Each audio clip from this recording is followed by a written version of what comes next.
Shalom jemaat yang dikasihi Tuhan, senang sekali kami dapat menjumpai Bapak Ibu Saudara di minggu yang penuh sukacita ini. Bagi Bapak Ibu Saudara yang baru pertama kali hadir, kami mengucapkan selamat datang dan selamat bergabung di Abalok Bali.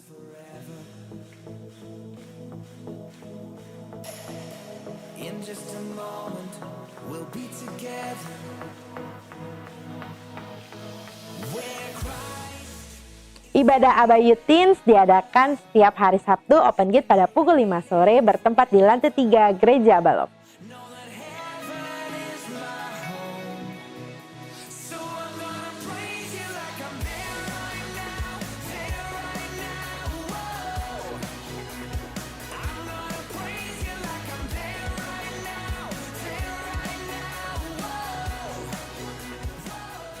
Adik-adik Kega, ibadah Kega diadakan setiap hari Minggu pukul 9 pagi bertempat di lantai 2 Gereja Abalok.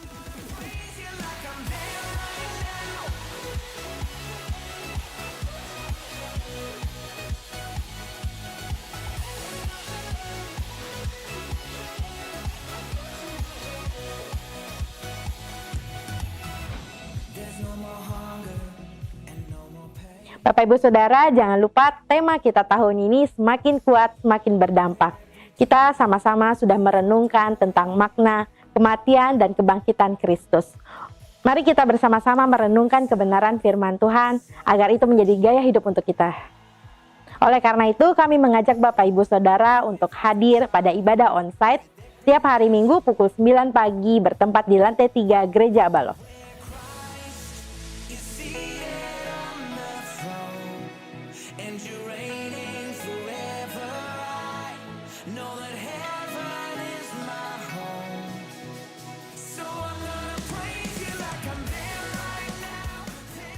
Doa Komsel akan diadakan dari tanggal 14 sampai 21 April 2023, pukul 7 malam sampai pukul 9 malam, bertempat di lantai 3 Gereja Abalok Bali. Dan penutupan doa akan dilaksanakan pada hari Jumat, tanggal 21 April 2023, pukul 7 malam, bertempat di lantai 3 Gereja Abalok.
Kita bersyukur kepada Tuhan atas pekerjaan misi yang Tuhan percayakan sampai hari ini. Baik itu lewat Sanggar Tunas Pertiwi yang ada di desa di Karangasem, pelayanan kontekstual yang ada di Banjartenten, maupun lewat Sekolah Tunas Bangsa. Terima kasih atas kesetiaan jemaat yang tetap mendukung pekerjaan misi ini dengan doa, daya, dan dana.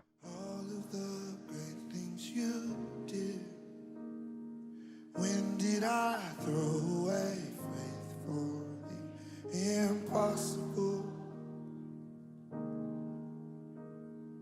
How did I start to believe you weren't sufficient for me? Why do I talk myself out of seeing miracles? More than able.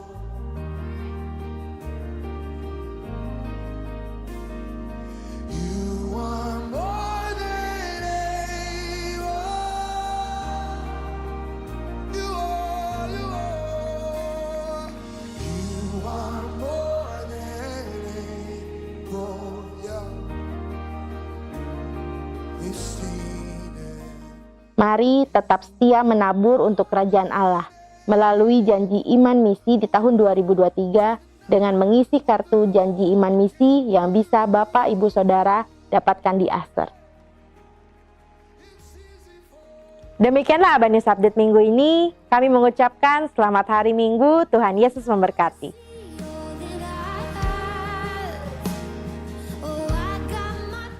Shalom untuk seluruh jemaat Abaloh Bali. Saya ingin mengucapkan selamat Paskah 2023. Kita bertemu kembali di dalam online atau melalui YouTube.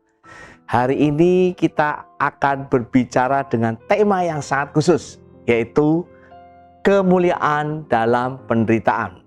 Sesuai dengan konteks kita, hari ini belajar tentang Paskah.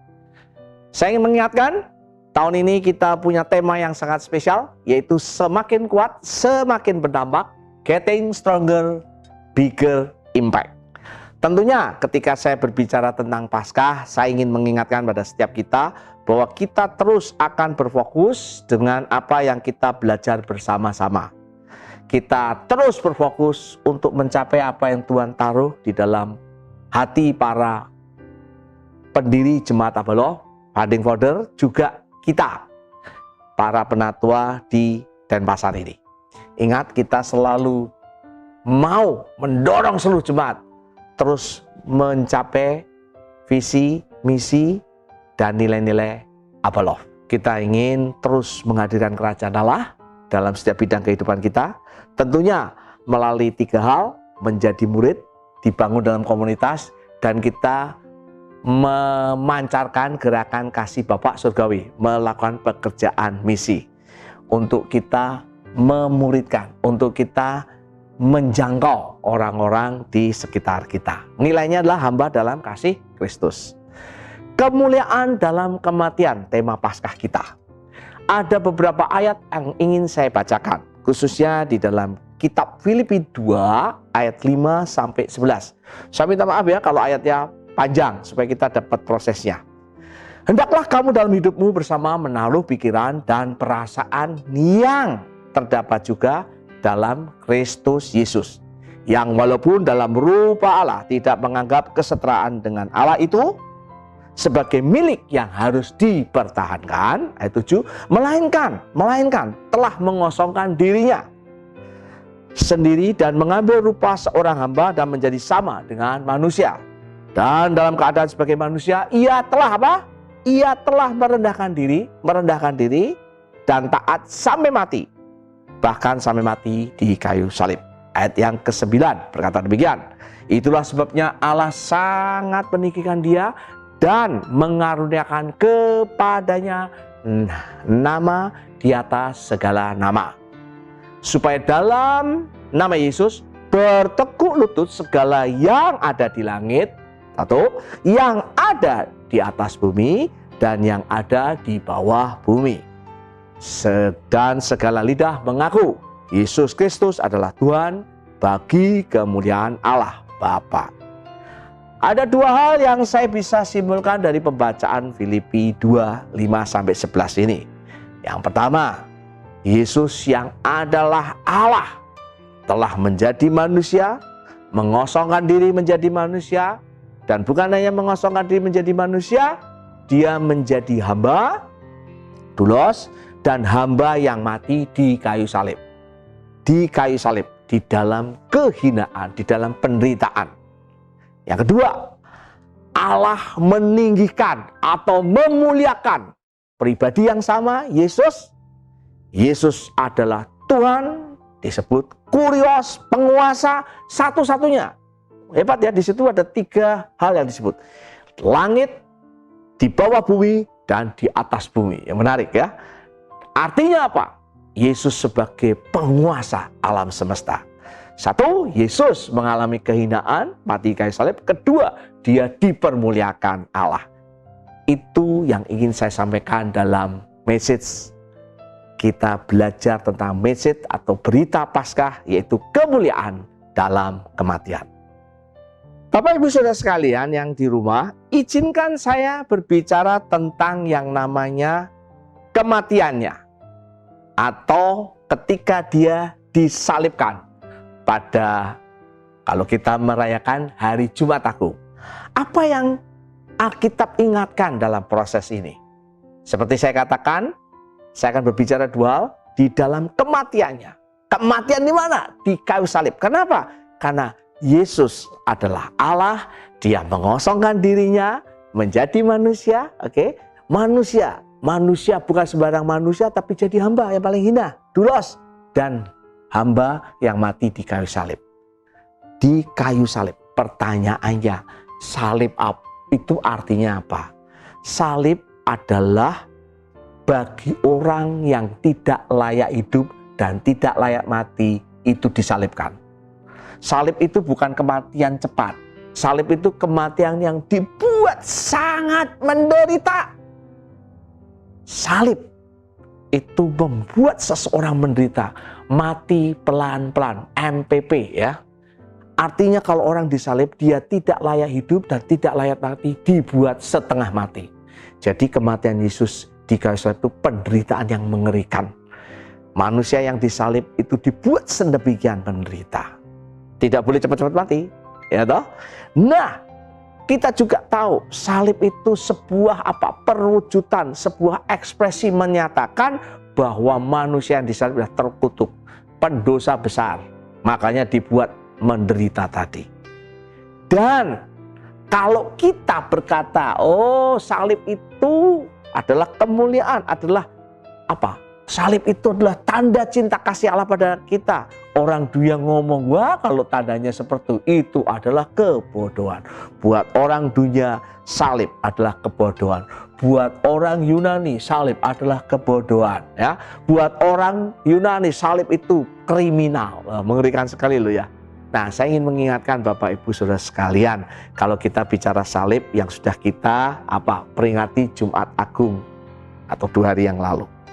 Kalau kita berbicara salib, kita sering membicarakan salibnya, penderitaannya, itu bagus. Tapi perlu diingat nih, kalau kita mengalami salib, perlu diingat, ada orang yang menyalibkan. Nah ini pertanyaannya, kita ingat gak? Kita tahu gak ada orang yang akan menyalibkan kita, yang membuat kita menderita, yang membuat kita mengalami penderitaan? Pak Doni sudah menyampaikan pada hari Jumat yang lalu tentang proses salib. Tentu salib itu harus ada yang membuatnya ya. Di dalam konteks kita, dalam konteks Paskah yang kita pelajari, bahwa yang menyalibkan Yesus itu orang-orang yang luar biasa. Pertama adalah siapa? Banyak orang berkata ahli Taurat. Ada orang berkata itu yang musuhnya Yesus, bukan. Yang menyalibkan, kalau kita lihat dengan jelas, inisiatornya adalah Imam Agung. Ketika Imam Agung berkata, yang begini tidak perlu ada kesaksian lagi, dia merobek bajunya, itu sebuah konfirmasi. Imam Agung yang ngomong dari sisi Yahudi. Tapi apakah itu bisa disalibkan? Tidak. Karena salib itu tradisinya orang siapa? Orang Romawi yang bisa menyalibkan, secara dasar hukumnya orang Romawi sebagai kriminal. Makanya Pontius Pilatus menstempel, mengiyakan. Pontius Pilatus berkata, iya dia layak disalibkan walaupun dia tahu Yesus tidak bersalah. Ini menarik ya. Nah pertanyaannya, sebelum saya melanjutkan tentang kebangkitan atau kemuliaannya, Bapak Ibu sudah disalibkan orang belum? Orang-orangnya itu orang-orang top semua ya. Imam ya. Pak Bita maksudnya apa? Kadang-kadang yang menyalibkan orang-orang yang yang hebat. Mungkin PKS kita, mungkin penatuannya juga termasuk saya menyalibkan saudara. Mungkin. Ya, mungkin dalam arti ketidaksengajaan kami mungkin ya. Siapa lagi yang menyalibkan? Bisa orang-orang yang dianggap dekat ya, sanak saudara, suami istri. Saya tidak katakan menyalibkan orang itu betul, tapi kadang-kadang di dalam prosesnya saya ingin mengingatkan, ketika kita mengalami salib, kadang-kadang kita lupa ada orang yang menyalibkan kita. Yesus itu ada yang menyalibkan ya, mengalami salib. Nah, dalam satu sisi kita bisa melihat, kalau kita melihat tentang proses salib, mana yang paling mengerikan buat Tuhan Yesus? Ingat ketika dia berkata, Eli, Eli, Eli lama sabatani. Mengapa Allah engkau meninggalkan aku? Ya, mengapa? Mengapa? Bapak Ibu, Allah sebagai Sebagai Tuhan, Yesus sebagai Tuhan, Yesus sebagai Tuhan tuh dia tidak pernah berpisah dengan Allah Bapa dan Allah Roh Kudus di dalam kekekalannya. Tapi karena salib dia terpisah karena dosa-dosa yang ditanggungnya, dosa-dosa kita yang ditanggung. Dia mengalami keterpisahan dengan Allah. Dan itu sangat menyakitkan. Maka Tuhan Yesus berkata, mengapa engkau meninggalkan aku? Penderitaannya tuh mengerikan sekali. Kenapa dilakukan itu sih? Kita tahu, karena dia mengasihi kita. Karena begitu besar kasih Allah akan dunia ini. Sehingga mengaruniakan anaknya, yaitu Tuhan Yesus yang tunggal, supaya setiap orang yang percaya kepadanya tidak binasa, melainkan beroleh hidup yang kekal. Kita melihat Yesus disalibkan, mungkin kita berkata itu kutuk sengsara, padahal itu kebahagiaan kita, supaya kita mendapat hidup yang kekal. Hal yang ingin saya sampaikan dalam proses salib, ingat, salib itu penderitaan. Apakah penderitaan itu merugikan? Saya pikir kalau penderitaan itu merugikan, mungkin Tuhan Yesus tidak akan melakukan. Betul, dia tahu satu-satunya jalan melalui penderitaan. Tapi ingat, penderitaan atau pain kadang-kadang membuat seseorang bertemu dengan Tuhan. Di dalam penderitaan, justru di dalam kematian, kesengsaraan, terdapat sebuah berkat, sebuah kemuliaan, sebuah pemulihan. Ingat, ketika engkau sedang mengalami penderitaan, dengar baik-baik, bukan karena dosamu tentunya. Itu adalah proses Allah untuk engkau membuat dekat dengan Tuhan. Itu proses Allah ketika engkau mengalami penderitaan, engkau akan berharap pada Tuhan. Dan sebuah proses lagi ketika engkau mengalami penderitaan bersama-sama, suami istri, dengan keluarga, dengan teman komunitas sel, justru engkau akan merasakan sebuah proses yang tidak pernah engkau pikirkan, yaitu kedekatan. Kita mengalami penderitaan, mengalami sebuah kedekatan. Ketika pain itu datang, penderitaan itu datang, membuat kita dekat, membuat kita merasa menjadi satu dengan orang-orang di sekitar kita. Mengapa salib demikian penting? Mengapa yang namanya kematian, yang namanya penderitaan, kesengsaraan itu buat orang-orang percaya bukan sesuatu yang mematikan. Ingat Kisah Rasul 2:42. Kita kuat dalam pengajaran Rasul, kita kuat dalam persekutuan, dan kita memecahkan roti. Memecahkan roti Allah berbicara tentang salib. Saya akan melanjutkan dengan berbicara tentang kemuliaan. Saya berbicara tentang kebangkitan yang hari ini sedang kita peringati. Tadi beberapa menit yang lalu saya berbicara tentang salib. Sedikit pengulang. Nah, izinkan saya membacakan beberapa ayat. Saya akan memotong sedikit, tapi Bapak Ibu kalau ingin membaca secara sepenuhnya di dalam Lukas 24, 1-12. Saya akan membacakan mulai ayat yang kelima. Mungkin lebih tepat 24 ayat 5b. Mengapa kamu mencari dia yang hidup di antara orang mati? Ia tidak ada di sini. Ia telah dibangkitkan. Ingat apa yang dikatakannya kepada kamu ketika ia masih di Galilea. Ayat yang ke-7, yaitu bahwa anak manusia harus diserahkan ke tangan orang-orang berdosa. Ingat ada yang menyalibkan ya. Imam kepala, imam besar, dan Pontius Pilatus. Dan disalibkan dan akan bangkit pada hari ketiga. Maka teringatlah mereka akan perkataan Yesus itu. Dan setelah mereka kembali dari kubur, mereka menceritakan semuanya itu kepada ke-11 murid dan kepada semua saudara-saudara yang lain. Perempuan-perempuan itu adalah Maria dari Magdala, dan Yohana, dan Maria ibu Yakobus, dan perempuan-perempuan lain juga yang bersama-sama dengan mereka memberitahukannya kepada rasul-rasul. Nah ini menarik, ini responnya. Tetapi bagi mereka perkataan-perkataan itu seakan-akan omong kosong. Tuh, ini kebangkitan loh. Dikatakan seakan-akan omong kosong. Mereka, ini siapa mereka? Ini rasul-rasul, murid-murid, dan yang lainnya. Mereka tidak percaya kepada perempuan-perempuan itu. Sungguh pun demikian, beruntung ya, Ada Petrus bangun lalu cepat-cepat pergi ke kubur itu. Ketika menjenguk ke dalam, ia melihat hanya kain kapan saja. Lalu ia pergi dan bertanya-tanya dalam hatinya, apa yang kiranya terjadi. Bapak Ibu Saudara sekalian, kalau hari ini kita merayakan Paskah, terlepas motivasi Bapak Ibu apa? Terlepas karena setahun sekali lihat YouTube ini, atau kita pas kebenaran ada waktu melihat YouTube ini karena Paskah, ada orang yang timbul tenggelam ketika datang hanya Paskah dan Natal, terserah.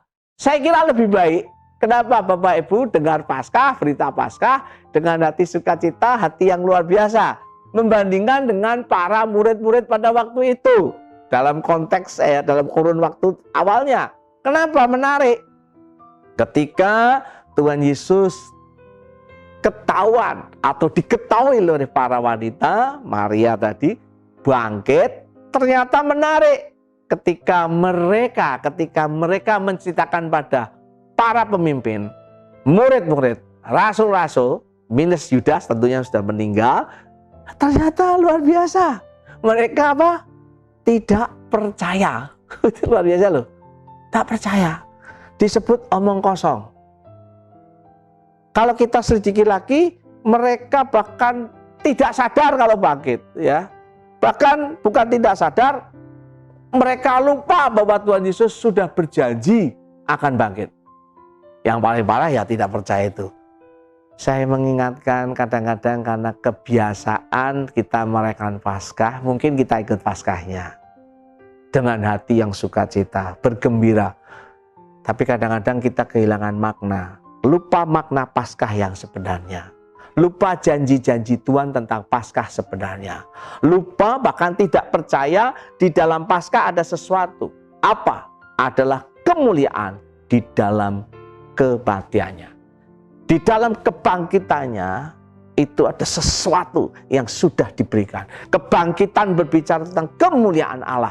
Pertanyaannya setelah kita mengalami salib, ketika kita mengalami penderitaan, pain yang dibahas di hari Jumat lalu oleh Pak Doni, apakah kita juga mengalami kebangkitan atau kemuliaannya? Kenapa kebangkitan itu begitu penting, Bapak Ibu Saudara sekalian? Sebab Alkitab mengatakan 1 Korintus 15 ayat 17. Berkata 1 Korintus 15:17, tanpa kebangkitan kepercayaan kita sia-sia dan kita tetap hidup di dalam dosa. Kebangkitan Yesus itu supaya kepercayaan kita tidak sia-sia. Supaya kita tidak hidup di dalam dosa. Sebab upah dosa adalah maut. Roma 6:23. Yesus bangkit. Yesus tidak mati lagi. Artinya maut dikalahkan. Maut tidak berkuasa atas kehidupan Yesus. Maut tidak berkuasa atas kehidupan kita yang percaya kepada Tuhan Yesus. Maut tidak berkuasa lagi atas kita yang mempercayakan hidup kita kepada Tuhan Yesus. Maut tidak berkuasa lagi atas orang-orang pilihannya yang dipilih Tuhan untuk menjadi orang-orang percaya. Karena apa? Karena Yesus sudah mengalahkan dosa dan maut. Bapak Ibu bisa lihat di Roma 6 ayat 9 berkata demikian. Jadi kalau saya bicara tentang kebangkitan Yesus adalah kemenangan total atas dosa dan maut. Dan bukan hanya untuk Tuhan Yesus, dan bukan hanya untuk Dia sendiri. Kalau dulu Adam yang pertama berdosa, kita ikut menanggung dosa-dosanya, terlibat. Sekarang Adam yang kedua, yaitu Yesus yang adalah Allah seutuhnya dan manusia yang seutuhnya, mengalami kematian, mengalami penderitaan. Tidak ringan loh penderitaannya. Allah jadi manusia, manusia jadi hamba, hamba yang mati di kayu salib, yang dibuat menderita, yang dibuat sangat menderita, yang dibuat dengan penuh penderitaan supaya dia mengalami kebangkitan dan kita juga mengalami kebangkitan itu. Kita mendapatkan benih kebangkitan, kita mendapatkan benih yang baru dan pengganti daripada dosa-dosa kita. Kematian di kayu salib membersihkan dosa kita, menyucikan dosa. Dan Tuhan Yesus menggantikan kita. Orang yang apa? Orang yang benar menjadi orang yang berdosa. Dibuat berdosa. Bukan karena dosanya dia. Dibuat berdosa. Sampai Allah meninggalkan dia. Supaya apa? Kita yang berdosa dirubah, diganti, ya, menjadi orang benar, dikuduskan Allah. Itu disebut prinsip pertukaran, ya. Kita menang atas yang namanya maut dan dosa itu. Pertanyaan buat setiap kita, apa yang disebut dengan maut? Atau apa yang dikalahkan dalam kehidupan kita maut itu atau dosa itu? Tuhan Yesus mengalami Paskah. Dia mengalahkan maut dan dosa. Dan itu untuk kita. Pertanyaannya, apa yang menjadi maut dan dosamu yang dikalahkan oleh Tuhan Yesus atas hidupmu? Saya tidak tahu maut dan dosa Bapak Ibu Saudara sekalian. Tapi kalau kita bisa menyelidiki, kita bisa mencari di Alkitab, maut itu bisa berkat rasa takut kita. Takut akan masa depan. Takut tentang kehidupan istri dan anak-anak kita. Takut tentang kehidupan suami. Takut tentang bisnis kita. Berbicara tentang malu. Kita malu karena kita mungkin sedang bercita-cita untuk melakukan sesuatu tetapi tidak bisa. Malu karena kegagalan kita. Malu, ya, bisa berupa rasa bersalah kita. Yang disebut maut dan dosa mungkin kita menyimpan kesombongan kita. Ingat, kesombongan tidak kelihatan ya. Bisa berbicara tentang kelemahan-kelemahan kita, ya, kegagalan-kegagalan kita. Bisa juga sakit penyakit. Ada orang yang hari ini mungkin terkena banyak sakit penyakit. Mungkin kita berkata, aku ini tidak berdosa, aku tidak salah, kenapa sakit penyakit? Bapak Ibu, saudara sekalian, itu sudah ditanggung Tuhan 2000 tahun yang lalu. Mari ambil kemuliaan Allah, kebangkitan, ya. Setelah kita mungkin menderita dari sakit penyakit. Apalagi maut atau dosa berbicara tentang mungkin kekuasaan, ya. Kita begitu mudah tergiur dengan kekuasaan, ya, kesuksesan, ya. Mungkin kita dosa dan maut kita adalah kepandaian kita. Mungkin bisa berbicara tentang kemampuan kita, membuat kita berdosa, ya, membuat kita bongkah atau sombong, ya. Apa? Sebut aja mautmu itu apa? Sebutkan. Bila perlu hari ini kau diingatkan, tulis apa yang menjadi maut dosa, apa yang menjadi kelemahan kita, apa yang menjadi penderitaan-penderitaan kita.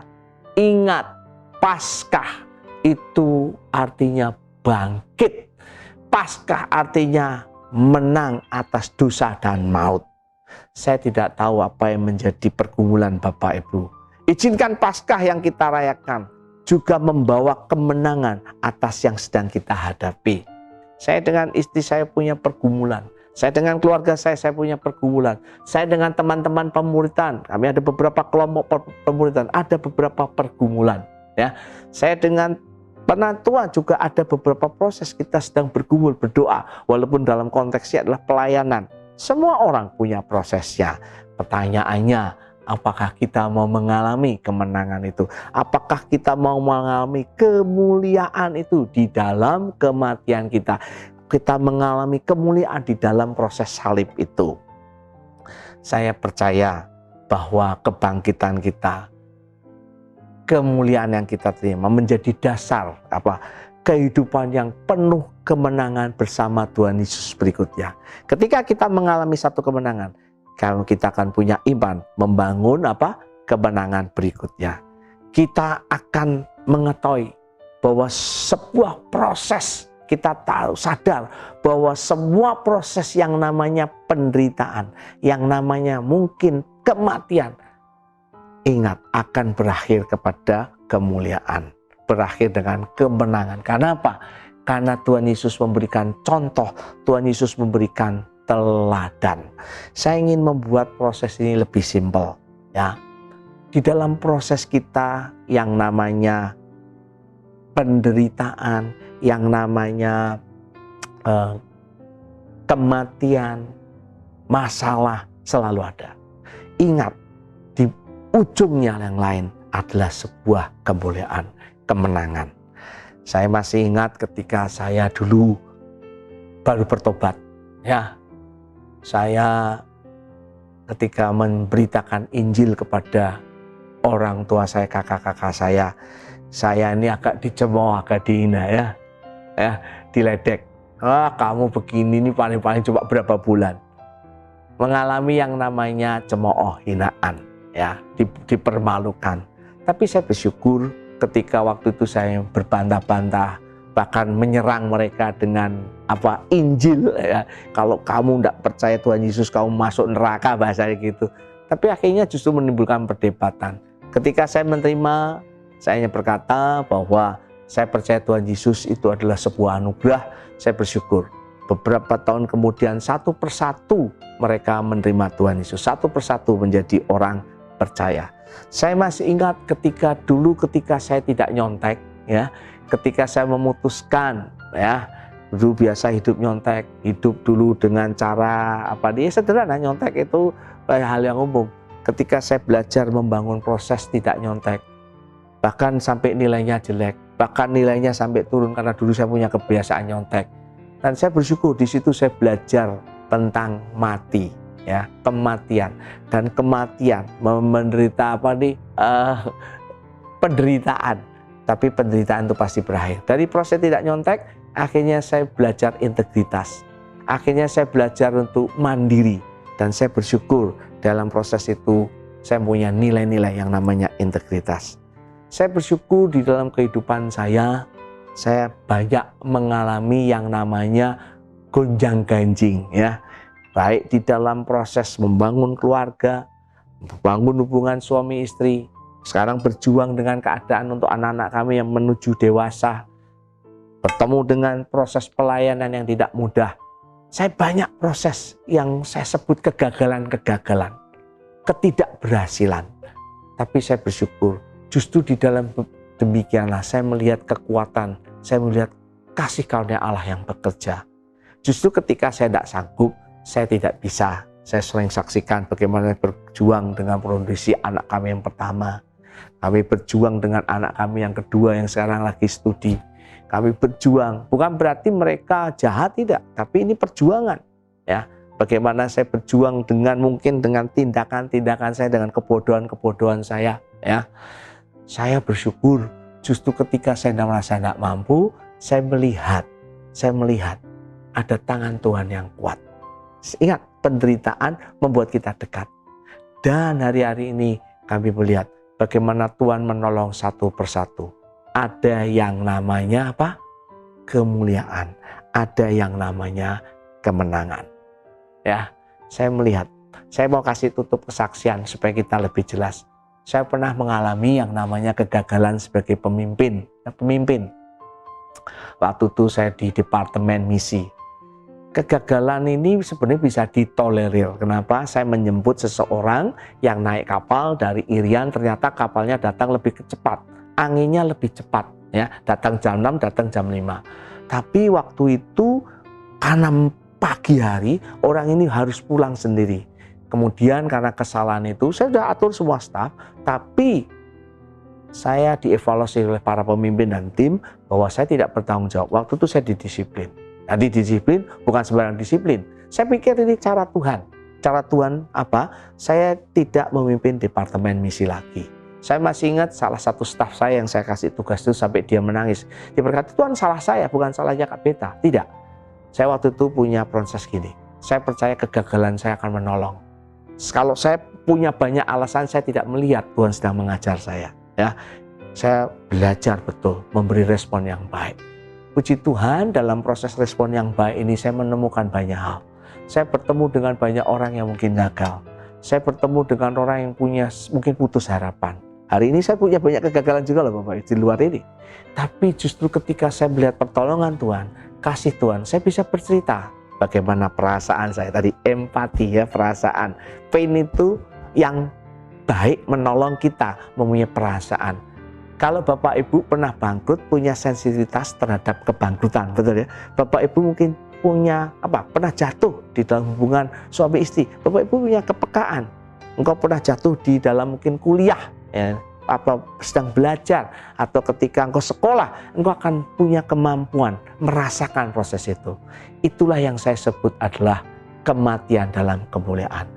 Paskah berbicara dengan proses itu. Saya berharap jemaat, mari kita siapkan hati kita. Bapak Ibu yang di rumah, kita tahu bahwa hari ini kita akan melakukan perjamuan kudus. Kalau engkau datang dengan keluarga, engkau sedang nonton dengan keluarga atau dengan komunitas, mari kita ambil perjamuan kudus. Setelah itu, saya selalu memberikan beberapa pertanyaan diskusi supaya kita bisa berdiskusi, ngobrol, cerita, sharing satu dengan yang lain tentang pengalaman-pengalaman kita, apa yang menjadi salib hidup kita, apa yang sedang kita doakan, dan mungkin kita juga pernah mengalami kemenangan-kemenangan. Kita bisa ceritakan pada teman-teman kita supaya menjadi alat penguat, menjadi kemenangan iman berikutnya. Ingat, 1 kali kemenangan akan membangun 2 kali kemenangan dan seterusnya. Saya percaya bahwa hari ini kita akan melihat bahwa Allah semakin dinyatakan di dalam kematian setiap kita, kematian daging kita, karena ada kemuliaan. Tetap kuat ya, semakin kuat semakin berdampak. Sebelum saya menutup di dalam doa, saya ingin mengingatkan, mari Bapak Ibu nikmati proses salib ini, nikmati kemenangan yang akan disediakan buat setiap kita. Saya akan berdoa untuk setiap kita. Tuhan Yesus, kalau sebentar kami akan melakukan perjamuan kudus, kalau sebentar lagi kami sharing satu dengan yang lain, berbagi pengalaman satu sama lain, Tuhan Kau berkati. Kalau kami berpisah satu dengan yang lain, Anda mungkin berdoa pada setiap anak-Mu, jemaat yang ada di rumah atau ada di dalam, dimanapun juga berada. Kiranya berkat dari Allah Bapa dan Putra dan Roh Kudus menyertai setiap kami. Berkat secara jasmani, berkat kesehatan, berkat keuangan, berkat secara jiwani, damai sejahtera, sukacita, ketenangan dari Allah menguasai setiap kami. Dan berkat secara rohani, haus dan lapar akan Allah, mencari Tuhan, doa-doa kami juga terus bertumbuh dalam kehidupan kami. Berkat ini aku lepaskan di dalam nama Tuhan Yesus. Setiap kita yang percaya berkata, amin. Selamat Paskah.